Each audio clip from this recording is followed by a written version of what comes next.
नमस्कार दोस्तों, स्वागत है आप सभी का आपके अपने YouTube channel new Gurukul academy पर। हम लोगों ने पिछले वीडियो में 30 क्वेश्चन कंप्लीट किए थे। थोड़ा सा मेरे हेल्थ का इशू है, फीवर जो है लगातार आ रहा है, वो छोड़ नहीं रहा है, तो वीडियो ज़्यादा लंबा नहीं रिकॉर्ड कर पा रहे हैं। रिकॉर्ड कर रहे हैं तो उसको जो है प्रोसेसिंग करने में काफ़ी समस्याएँ हो रही हैं, बैठने में भी दिक्कत हो रही है हमको। तो आज थोड़ा सा रिकवर हुआ है तो फिर से रिकॉर्ड करते हैं। तो यहाँ पे 31 क्वेश्चन से शुरू करते हैं। तो चलिए, यहाँ पे 31 क्वेश्चन जो है वो कह रहा है कि सौर कलंक चक्र यानी कि सन स्पॉट साइकिल औसतन कितने वर्षों का होता है। तो इसका जो राइट आंसर होगा ये 11 वर्ष का होगा। तो हम बता देते हैं, यहाँ पे जो सूर्य होता है, सूर्य पे क्या होता है, एक ऐसे स्पॉट या काले धब्बे दिखते हैं, उसी को बोला जाता है सौर कलंक या सन स्पॉट कहा जाता है। और इसके जो बनने और बिगड़ने की जो प्रक्रिया होती है वो 11 वर्ष की होती है। कितने वर्ष की? ये 11 वर्ष की होती है। और ये औसतन सूर्य के उस स्थान पे होता है जहाँ का टेम्परेचर कम होता है। तो वहाँ का टेम्परेचर लगभग 1500 डिग्री सेल्सियस होता है, तो वहाँ पे ये सन स्पॉट देखने को मिलते हैं। ठीक है। क्वेश्चन नंबर 32, निम्नलिखित महासागरीय धाराओं में से कौन प्रशांत महासागर से संबंधित है। ऑप्शन ए है कनारी धारा, बी है फॉकलैंड धारा, सी है हम्बोल्ट धारा और डी है लेब्राडोर की धारा।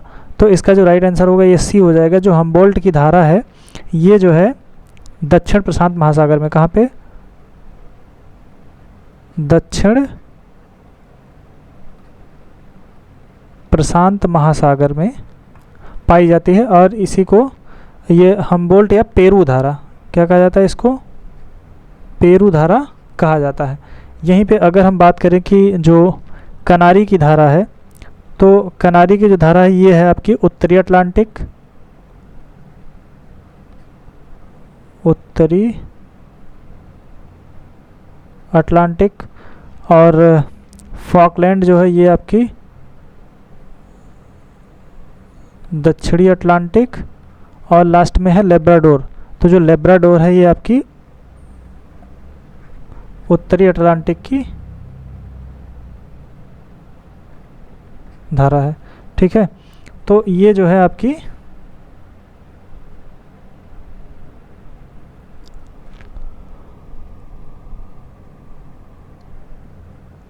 ये उत्तरी अटलांटिक यानी कि जो कनारी की धारा है, फॉकलैंड की और लेब्राडोर की धारा, ये सब कैसी धाराएं हैं? ये सब हैं ठंडी धाराएं। ठीक है। चलिए आगे देखते हैं 33 नंबर। 33 नंबर कर रहे हैं, निम्नलिखित में से किस देश से होकर मकर रेखा नहीं गुजरती है। मकर रेखा किस देश से होकर नहीं? आप लोग कमेंट करके बताइए कि जो मकर रेखा है वो कितने डिग्री अक्षांश से होकर जाती है। ऑप्शन ए बोलीविया, बी है नामीबिया, सी है चिली और डी है मेडागास्कर। तो इसका जो राइट आंसर होगा ये हो जाएगा ए। जो मकर रेखा है वो बोलीविया से होकर नहीं जाती है। अगर हम बात करें कि मकर रेखा कौन कौन देश से होकर गुजरती है, तो जो मकर रेखा है वो आपकी ब्राज़ील, पराग्वे,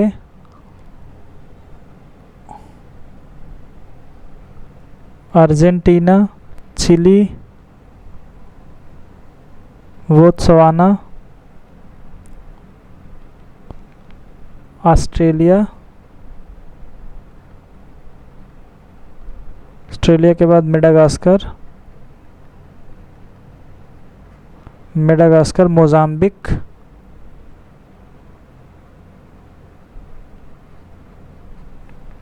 मोजाम्बिक और दक्षिण अफ्रीका, दक्षिण अफ्रीका, टोंगा और नामीबिया, टोंगा और नामीबिया। तो ये इतने देशों से होकर गुजरती है। आप लोग कमेंट करके बताइए कि मकर रेखा जो है कितने देशों से होकर गुजरती है और साथ में कर्क रेखा कितने देशों के साथ होकर गुजरती है। तो इसका जो राइट आंसर क्या था, मकर रेखा बोलीविया से होकर नहीं गुजरती। कहाँ से? बोलीविया से होकर नहीं गुजरती है। तो दोस्तों चलो आगे हम देखते हैं 34 नंबर। 34 नंबर में कह रहा है, निम्नलिखित कथनों पर विचार करिए। भूकंप का सर्वप्रथम जहाँ उद्भव होता है उसे अधिकेंद्र कहते हैं। 2 है भूकंपीय तरंगों को जहाँ सर्वप्रथम रिकॉर्ड किया जाता है उसे भूकंप मूल कहते हैं। तो 34 में कह रहा है कि कौन सा कथन असत्य है, असत्य कथन चुने। ऑप्शन ए है केवल 1, ऑप्शन बी है केवल 2, ऑप्शन सी है 1 तथा 2 दोनों और डी है ना तो 1 ना तो 2। तो सबसे पहले यहाँ पे हम देख लेते हैं इसका राइट आंसर क्या है। इसका राइट आंसर क्या है? सी है कि इसमें ना तो कथन एक सही और ना तो कथन दो सही है। तो देखो, जहाँ पे भूकंप का उद्भव होता है सर्वप्रथम, उसको कहा जाता है भूकंप मूल। उसको क्या कहा जाता है? उसको भूकंप मूल कहा जाता है। और भूकंपीय तरंगों को सर्वप्रथम जहाँ पे रिकॉर्ड किया जाता है उसे अधिकेंद्र कहा जाता है। उसको अधिकेंद्र कहा जाता है। तो ये अगर इंटरचेंज होके आया होता तो ये दोनों कथन सही थे, इसलिए यहाँ पे ये इंटरचेंज होके नहीं आया, इसलिए दोनों कथन गलत हैं। अब हम बात करते हैं 35 की।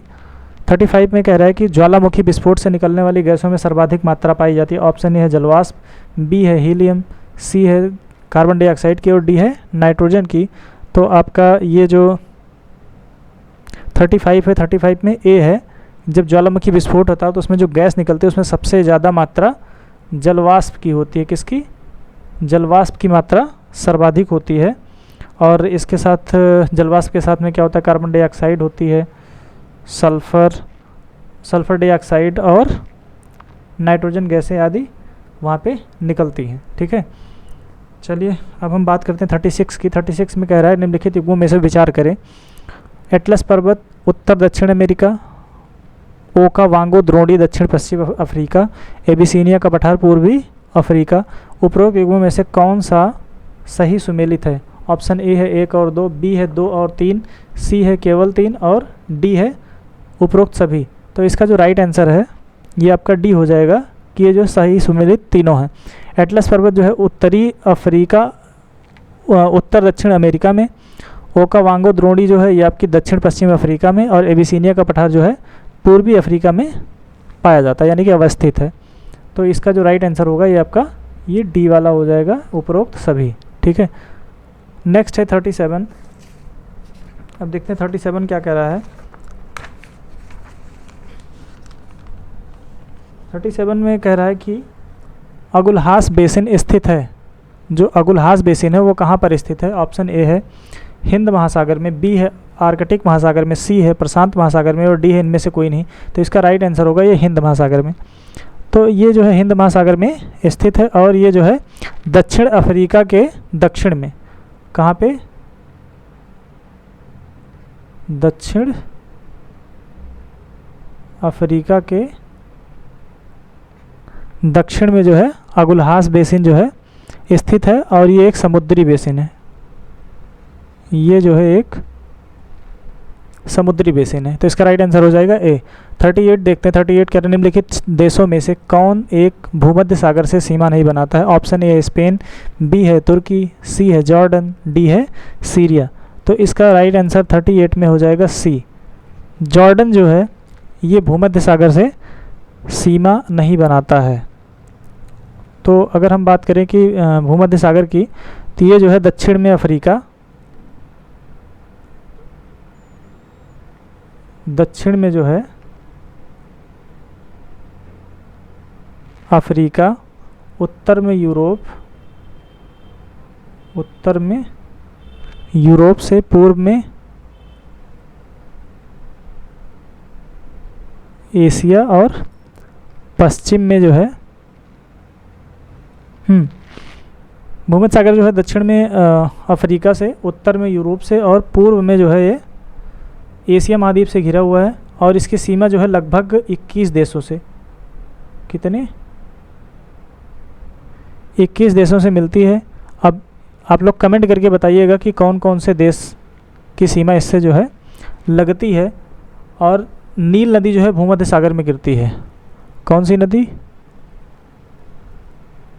नील नदी भूमध्य सागर में गिरती है। और जो जॉर्डन है वो भूमध्य सागर के साथ सीमा नहीं बनाता है। अब यहाँ पे भूसन्नतियों को पर्वतों का पालना किसने कहा? ऑप्शन ए है डेविस, बी है हैरी हेस, सी है पेंक और डी है कोबर। तो 39 में जो राइट आंसर होगा ये हो जाएगा आपका कोबर। कोबर ने भूसन्नतियों को पर्वतों का पालना कहा है। किसने? ये जो है जर्मन के भूगोलवेत्ता हैं। कहाँ के? जर्मन के जो है ये भूगोलवेत्ता हैं। और इन्होंने क्या कहा है? इन्होंने जो भूसन्नतियाँ हैं, भूसन्नतियों को कहा ये पर्वतों का पालना है। ठीक, नेक्स्ट है 40, जैव आवर्धन से सबसे अधिक किसी विपरीत रूप से प्रभावित होने की संभावना होती है? तो ऑप्शन ए है कीट, बी है मछली, और सी है मानव, और डी है मवेशी। तो यहाँ पे राइट आंसर 40 में सी हो जाएगा, मानव। जैव आवर्धन से सबसे विपरीत रूप से प्रभावित होने की जो संभावना है वो किसको है? मनुष्य को है। किसको है? यहाँ पे मनुष्य को है।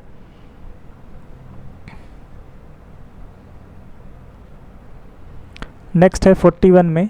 41 कह रहा है निम्नलिखित में से कौन सा एक पोलिनेशिया का प्रमुख द्वीप नहीं है? ऑप्शन ए है टोंगा, बी जो है कुक, सी गिलबर्ट, और डी जो है समोआ। तो 41 में क्या है? सी। 41 का राइट आंसर हो जाएगा सी, जो गिलबर्ट है वो पोलिनेशिया का एक प्रमुख द्वीप नहीं है। अगर हम पोलिनेशिया जो है पोलिनेशिया के प्रमुख देश कौन कौन से हैं, तो वो हो जाएगा आपका ये टोंगा,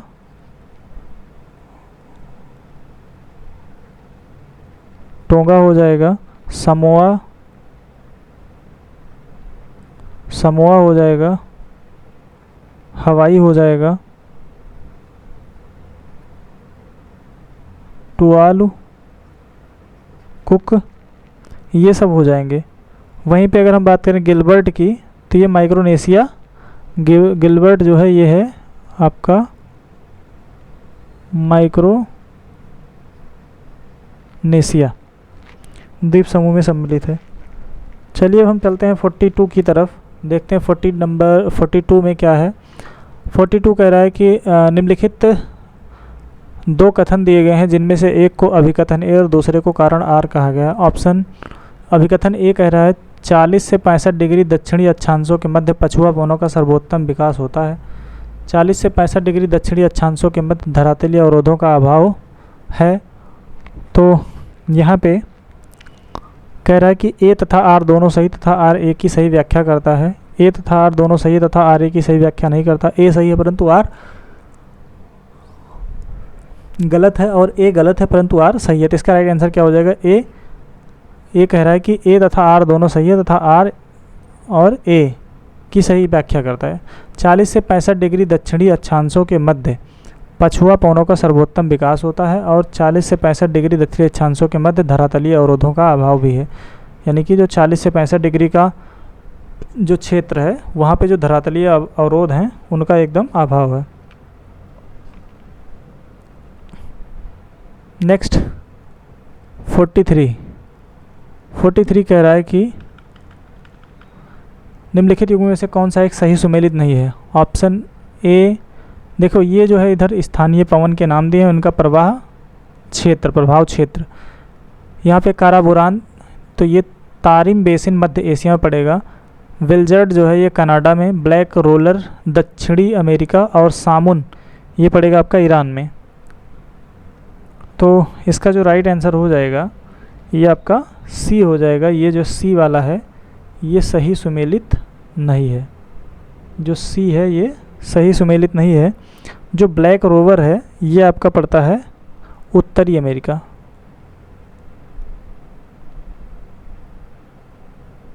कहाँ पे? ये पड़ेगा आपका उत्तरी अमेरिका। तो उत्तरी अमेरिका के विशाल मैदान में चलने वाली एक गर्म एवं शुष्क धूल भरी पवन है। ये क्या? उत्तरी अमेरिका के विशाल मैदान में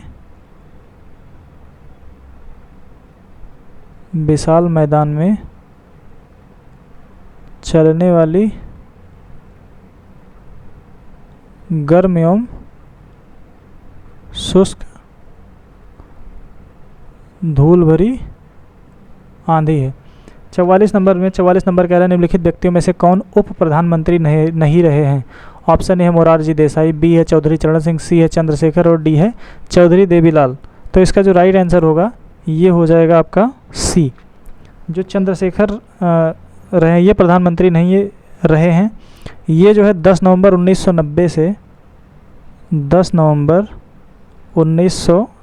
से 21 जून 1991 तक भारत के प्रधानमंत्री रहे हैं।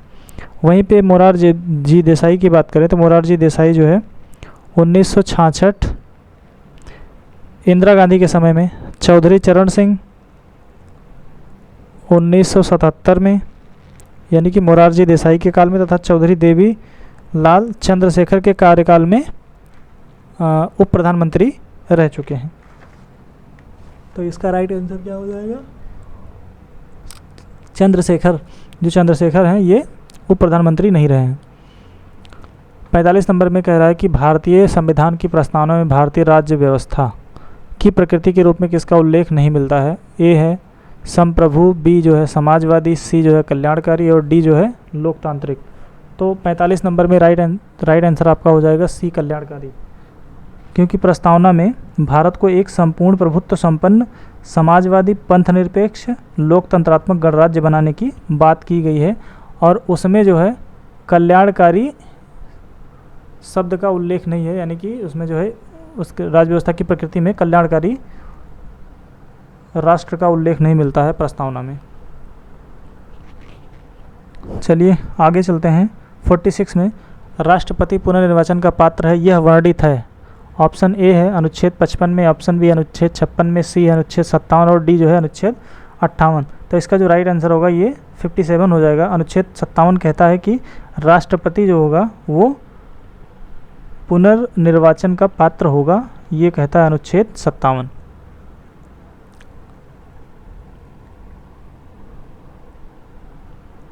सैंतालीस नंबर कह रहा है, 47 नंबर में नीचे दो कथन दिए हैं जिनमें से एक को अभिकथन ए तथा दूसरे को कारण आर कहा गया है। अभिकथन ए, राष्ट्रपति संसद के किसी भी सदन का सदस्य नहीं होता है। कारण कह रहा है राष्ट्रपति संसद का अभिन्न अंग होता है। नीचे दिए गए कूट से सही उत्तर का चयन कीजिए। तो यहाँ पे कह रहा है ए तथा आर दोनों सही तथा आर ए की सही व्याख्या करता है। बी कह रहा है ए तथा आर दोनों सही है तथा आर ए की सही व्याख्या नहीं करता है। ए सही है परंतु आर गलत है, ए गलत है परंतु आर सही है। तो इसका जो राइट आंसर होगा ये बी हो जाएगा, क्योंकि इसमें ए तथा आर दोनों सही हैं किंतु जो आर है वो ए की सही व्याख्या नहीं करता। अब देखो सही कैसे, क्योंकि राष्ट्रपति जो होता है वो संसद के किसी भी सदन का सदस्य नहीं होता है, लेकिन जो राष्ट्रपति होता है वो संसद का क्या होता है, एक अभिन्न अंग होता है। संसद का क्या होता है, एक अभिन्न अंग होता है। तो क्योंकि जो संसद होती है वो, अगर हम संसद की बात करें तो संसद किससे मिलकर बनी होती है, Lok Sabha plus Rajya Sabha plus president.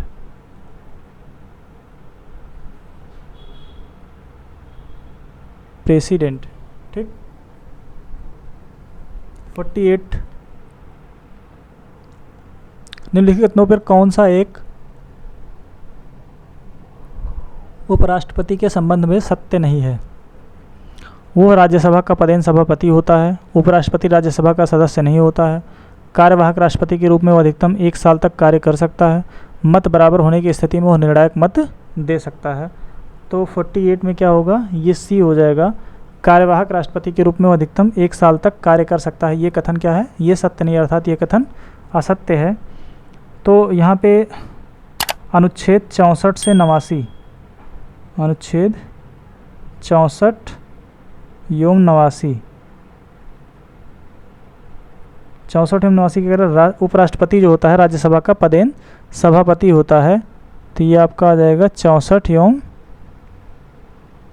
89 में ये जो है उल्लेखित है। कार्यवाहक राष्ट्रपति के रूप में वो अधिकतम 6 माह, कितने 6 माह की अवधि तक कार्य कर सकता है, क्योंकि इस 6 माह की अवधि में क्या होता है, नए राष्ट्रपति का चुनाव आवश्यक है। नए राष्ट्रपति का चुनाव जो है वो आवश्यक है। बाकी अन्य सभी कथन क्या हैं, अन्य सभी कथन सत्य हैं। चलिए अब हम चलते हैं क्वेश्चन नंबर 49। 49 में देखते हैं क्या है। यहाँ पे संविधान संशोधन अधिनियम दिया हुआ है और उसके प्रावधान दिए हुए हैं। ए कह रहा है 52वां संविधान संशोधन अधिनियम 10वीं अनुसूची। बी जो है 69वां संविधान संशोधन अधिनियम, दिल्ली को राष्ट्रीय राजधानी क्षेत्र बनाया जाना। सी 61वां संविधान संशोधन, नागरिकों की मतदान की आयु 18 वर्ष करना। डी जो है 73वां संविधान संशोधन भाग 9। तो यहाँ पे देखते हैं इसमें कौन सा सही होगा। तो देखो सबसे पहले अगर हम बात करें कि 61वां संविधान संशोधन क्या था, तो वो नागरिकों के मतदान की जो आयु थी वो घटाकर 21 वर्ष से 21 से 18 कर दी गई, तो इसका मतलब जो सी है वो तीसरे में जाएगा। अब जब सी तीसरे में जाएगा तो देखो ये वाला भी गलत है, ये वाला भी गलत है, ये वाला भी गलत है, इस प्रकार क्या है, ए वाला सही हो जाएगा। अब हम ए की बात करें तो ए जाएगा पहले में, ए वाला पहले में, बी आपका जाएगा दूसरे में, सी आपका तीसरे में और डी आपका चौथे में। तो इस प्रकार ये इसका ऑप्शन ए सही होगा। 50 नंबर,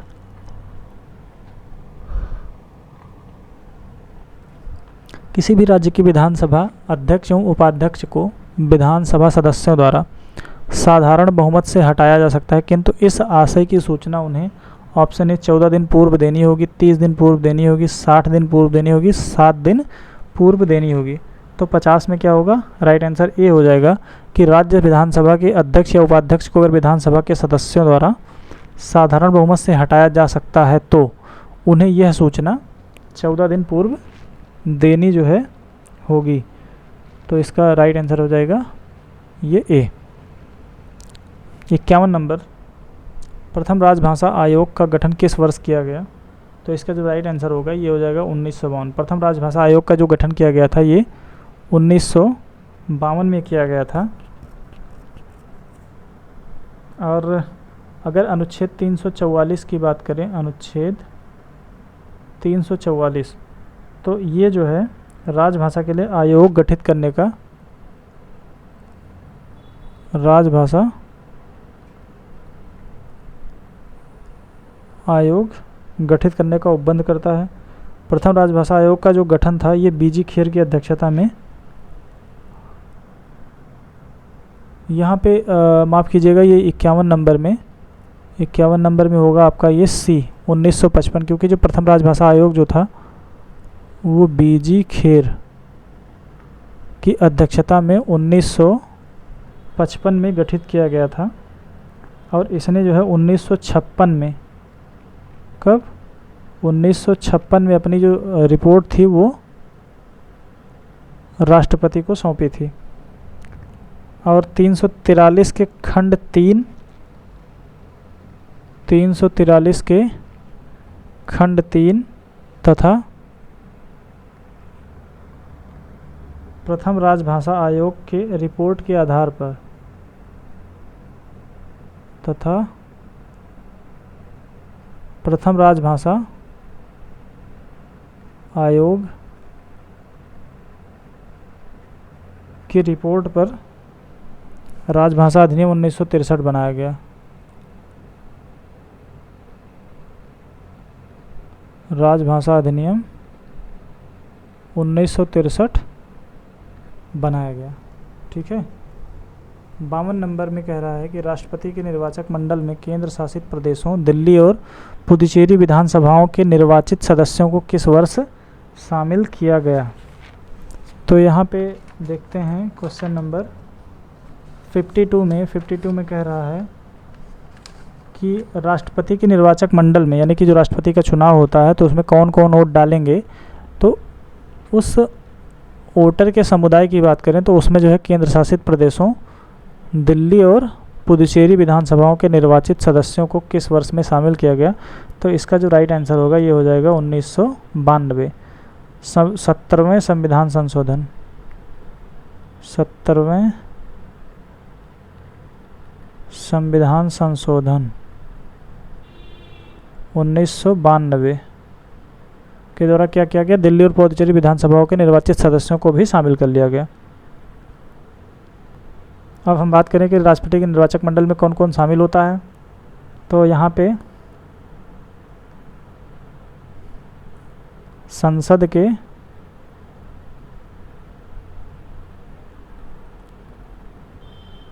दोनों सदनों के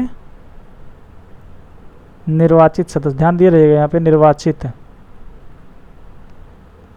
राज्य विधानसभा के निर्वाचित, और यहाँ पे केंद्र शासित प्रदेश दिल्ली प्लस पुदुचेरी के निर्वाचित। यहाँ पे ध्यान देना सबके निर्वाचित सदस्य होंगे।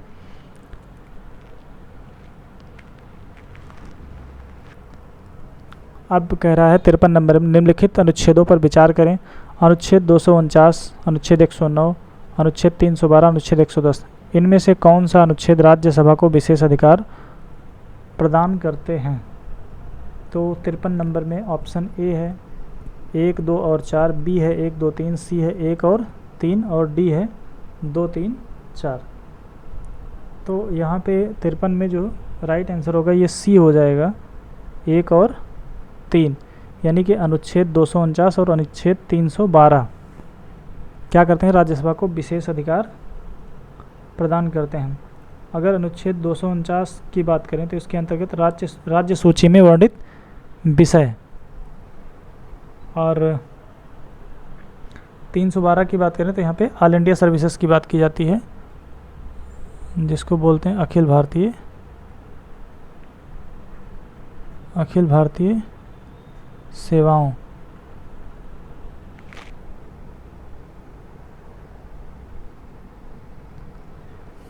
चलते हैं 54 नंबर पे। 54 नंबर में कह रहा है कि निम्नलिखित में से कौन सा एक मूल कर्तव्य नहीं है? ऑप्शन है वन, झील, नदी तथा अन्य वन्य जीवों की रक्षा करना, देश की प्रभुता, एकता और अखंडता की रक्षा करना, सी जो है राष्ट्रध्वज एवं राष्ट्रगान का आदर करना, डी जो है मतदान करना। तो इसका जो राइट आंसर होगा ये डी हो जाएगा। मतदान करना क्या है? ये जो है मूल कर्तव्य नहीं है। ये आप लोग कमेंट करके बताइएगा कि आपके संविधान में, हमारे भारतीय संविधान में कितने मूल कर्तव्य शामिल हैं। 55 नंबर कह रहे हैं निम्नलिखित अनुच्छेदों में से कौन सा एक न्यायालय को यह शक्ति प्रदान करता है कि वह विधानमंडल द्वारा निर्मित मूल अधिकारों का उल्लंघन करने वाली विधियों का न्यायिक पुनर्विलेखन कर सकता है? तो 55 नंबर में आपका अनुच्छेद 13 जो है राइट आंसर होगा। ये जो है एक न्यायालय को क्या करता है, एक इतनी पावर देता है जिससे वो विधानमंडल द्वारा निर्मित मूल अधिकारों का उल्लंघन करने वाली विधियों का क्या करे, जुडिशियल रिव्यू कर सके। तो इसका राइट आंसर क्या हो जाएगा? आर्टिकल 13। और जुडिशियल रिव्यू का जो अधिकार होता है वो सुप्रीम कोर्ट और हाई कोर्ट दोनों के पास है। 56 नंबर, निम्नलिखित में से किस अनुच्छेद में परिवर्तन संसद के साधारण बहुमत द्वारा किया जा सकता है? ऑप्शन ए है अनुच्छेद 106, बी है अनुच्छेद 368, सी है अनुच्छेद 55 और डी जो है अनुच्छेद 162। तो यहाँ पे 56 में क्या है? राइट आंसर ए अनुच्छेद 106। 106 जो है संसद सदस्यों के वेतन एवं भत्ते, संसद सदस्यों के वेतन प्लस भत्ते, इसको जो है संसद जो है साधारण बहुमत के द्वारा जो है परिवर्तन किया जा सकता है अनुच्छेद 106 में। 57 नंबर, निम्नलिखित युग्मों में से कौन सा एक सही सुमेलित नहीं है? ऑप्शन ए धर आयोग 1948, जेबीपी समिति दिसंबर 1949, फजल अली आयोग 1953, राज्य पुनर्गठन अधिनियम 1956। तो 57 नंबर में आपका राइट आंसर क्या हो जाएगा? बी हो जाएगा। ये जो है सही सुमेलित नहीं है क्योंकि जेबीपी समिति जो थी ये आपकी 1948 दिसंबर 1948, बाकी सारे जो है सही है। यहाँ पे स्थगन प्रस्ताव के संबंध में सत्य है, तो स्थगन प्रस्ताव जो है तो ये ऑप्शन ए इसका तात्पर्य है मंत्रियों से सूचना एकत्रित करना, बी जो है इसका तात्पर्य है बजट प्रस्तावों में कटौती करना, सी जो है इसका तात्पर्य है सरकार की किसी विशिष्ट नीति की आलोचना करना, डी जो है इनमें से कोई नहीं। तो 58 में क्या होगा? सी होगा। जो स्थगन प्रस्ताव है इसका तात्पर्य क्या है? सरकार की किसी विशिष्ट नीतियों की आलोचना करना। ये क्या है? स्थगन प्रस्ताव।